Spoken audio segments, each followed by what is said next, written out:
6 years, 10 months ago. San Palamo, California. Girls, welcome to your new home. The triplets looked on and shot. Really? Sonata asked. Yeah, really. Velvet said, leaning against her husband, and glad she had him to fall back on. The week after they got home, they started looking for a new place in San Palamo and found one. A large home that was due for renovations as the original owner had fallen through, left on the market for several years. Despite the fact it was expensive as hell, they signed the agreement and moved in 2 weeks ago. At the same time, Velvet, with some assistance from her parents at Glitter, had slammed her brother with an ultimatum. He would either hand over the girls to her, their parents, Lois's parents, or put them up for adoption again. Otherwise, Velvet would sue for custody. Needless to say, it put her and her brother at odds. He deserved it. But at the same time, it also had the reverse effect of healing the long-standing rift between Velvet and Glitter. When all was said and done, Sky turned over custody to the triplets to Velvet. But she knew it was going to be a long time before she and her brother would be on speaking terms again. Still, for Adagio, Aria, and Sonata, it was worth it. Velvet decided. Nothing else would give them some stability sorely needed. Standing next to her, Shiny said, "Come on, let me show you to your rooms." "We get our own rooms?" The three said at once. "Yes, you get your own rooms," he laughed. "Even Tavi has her own room here, and she doesn't live with us all the time." "Wow!" the girls chirped in at once, now giddy about the chance of living here. As Shiny gave them the grand tour of the house, Velvet looked at Night. "Did I do the right thing?" "If you exhausted yourself that 1,000,000,000 times, love," he reminded her. "They need stability, and while Sky might be angry with you right now, ultimately he knows it was the right thing to do." "Yeah, but now in addition to Twilight and sometimes Tavi, I had to manage their schedules as well. I had to find a karate girl around here for the girls, an archery set." "I called you while you were gone. Both Big 5 and Main 6 carry various ones in stock." She grinned in gratitude.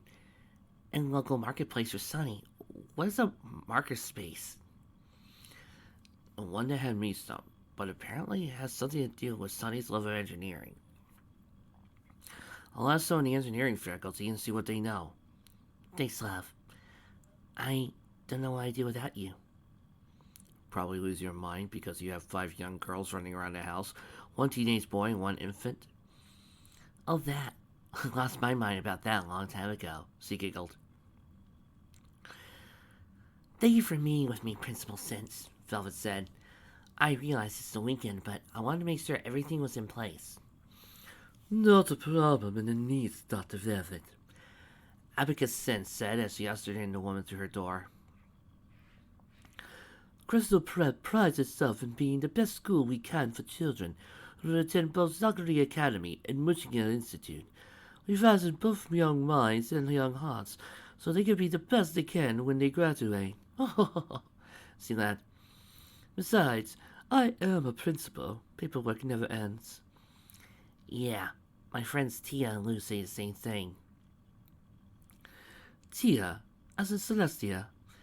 When Velvet nodded, Sin smiled. "I wasn't aware you were friends with Dr. Celestia and Luna over in Cantaloupe High.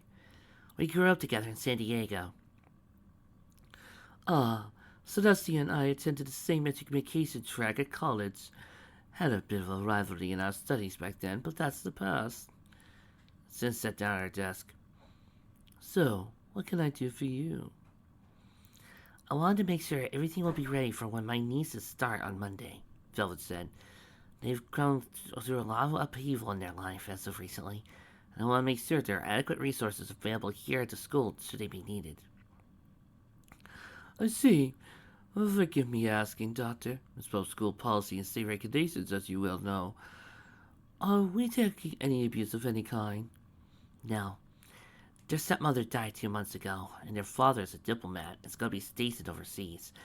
He wanted to place them in a boarding school, but I didn't think that was best for them given they are no stranger to grief. Their mother was killed in the September 11th attack on the Pentagon, and my younger sister had to step in to help raise them for years before she moved away. Sky married his second wife." Sis removed her glasses and rubbed the braids of her nose. I see. Well, I can put your prayers at ease somewhat. I hope. We have a school nurse at hand, Mr. Bruce Digo. He has considerable training in child trauma, not as much as you, given your persistence, of course, but he has more than a layman's expertise on the subject. Oh, Sis nodded. I'm not usually given to talking about my staff's past, but in this case, I don't think you would mind.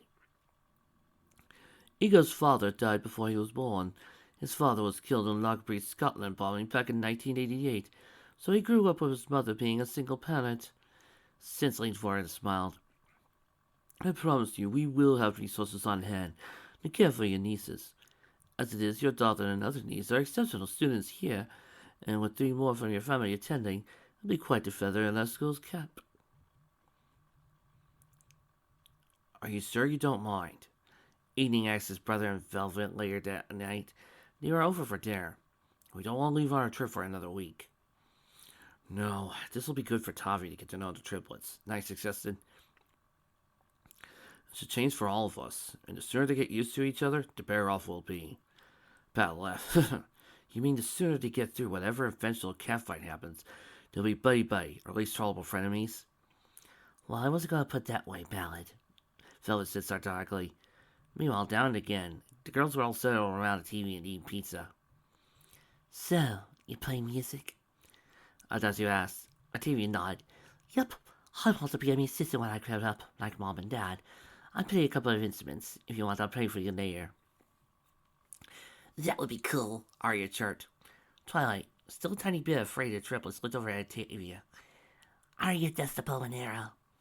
It's called archery, Arya commented with a confident air.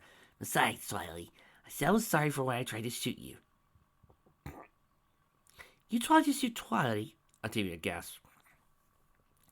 We thought she was picking on Sonny, Adagio said defensively. At that point, Sonata spoke up. Girls, quiet! My favorite show's gonna start. What show's that? Twilight asked. The Chocolate Sisters Cookie Show. It's the best show on Nickelodeon, even better than SpongeBob. The what? It's a cookie show with twin sisters, Octavia said. I've never seen it, but my mother composed the opening song for it. Sonata wheeled on her. Really? She asked, eyes glaring as if the presence of a celebrity. Jaunting music came onto the screen as an outlandish kitchen and a riot of colors showed on the screen. And once 2 teenage girls, one white with blonde hair, the other with black with green hair, wearing matching aprons and clothing, came on the screen singing the show's theme. I'm milk, I'm mint, we're chocolates, and welcome to our show.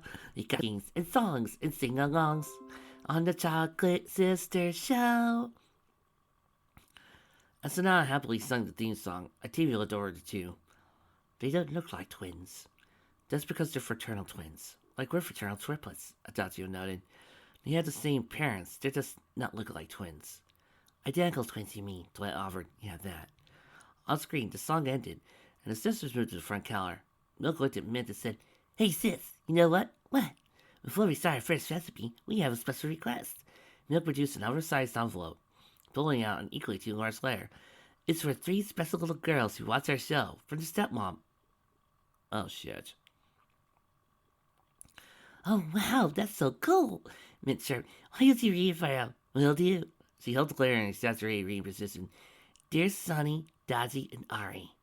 The girls in the room stopped. Are you talking about us? I know having a little brother is going to be different in your life when I have the baby. I know you 3 are going to be the best big sisters ever.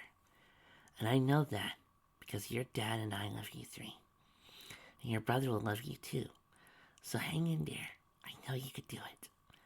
Love, your stepmom, Softy. Obviously oblivious to the tragedy, Mint said to her sister, Wow, those are 3 lucky girls. Milk looked directly at the camera. Girls, if you're watching this, don't forget. Being big sisters is really important responsibility. Remember that having your sister, then your brother, is a great feeling. Mint and her sister grinning at the camera. Well, we know that, right, sis? Right. So I know we'd start our first recipe, birthday cake. As the sisters on screen went over to the preparation table, the 3 sisters looked at each other as if Sonata's favorite TV personalities had just kicked their dog. Sweetheart, there was no way to know. Knight told Velvet later that evening. Those shows are taped months in advance. I know, but to hear them just cry, it broke my heart. Well, they're not alone anymore, Knight told her. They have us now. We'll give them all the love they'll ever need. He kissed her gently. I promise. Later that night, Twilight woke up and shook her cousin. Tavi, you awake? I am now. Why? Come on, we gotta go see our cousins. Twilight, we should be in bed. We will. I just want to make sure they're okay, okay? Atiri yawned. Okay. He left Twilight's room and headed over to Adagio's, where she wasn't to be found. Then Arya's, where the bed was empty as well. Finally, they went to Sonata's, where they found the 30 girls sleeping together.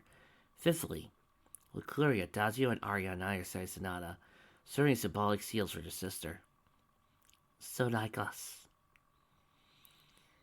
Octavia said, knowing what that was like. Twilight scrambled onto the bed. Come on, let's go to sleep. You sure? They need us, Tavi, was all Twilight said. Oh, don't do this to me, Vic. No. When Velvet checked on them in the morning, there were 5 girls squeezed tightly onto one bed. But now, smiles on their faces. Ow, my heart. Okay, the scene hurts. Ow. Ow. I need a moment, guys. This is too damn heartwarming. My sweet little girls, she said, a wide, sunny smile coming to her face.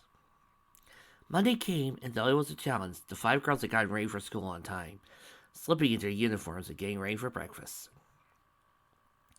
Twilight immediately noticed something about the trio. How come you don't have your hair in pigtails, Tati? I have curly hair. Doesn't look good in pigtails, she explained. I don't like pigtails, but it's easy to do in the morning, Sonata chimed in. I thought you did. I did because you like it, Sonata replied. I have an idea, Velvet said, walking behind the youngest triplet and undoing her pigtails, then fixing her hair around. Go look in the mirror in the living room and tell me what you think. Sonata rushed over and went, Ponytail? But not only big girls had their hair that way. Velvet laughed. Are you saying you're not old enough? I am. Can I keep it? You should. It looks good on you. Dazio did, Twilight. I didn't say thank you for last night, Twilight. You looked up for us. We're family, Daji. Do the same for Tylee. Night. Girls, just one thing I think you'll find out is that here, the words cousin and sister practically mean the same thing. This is too sweet.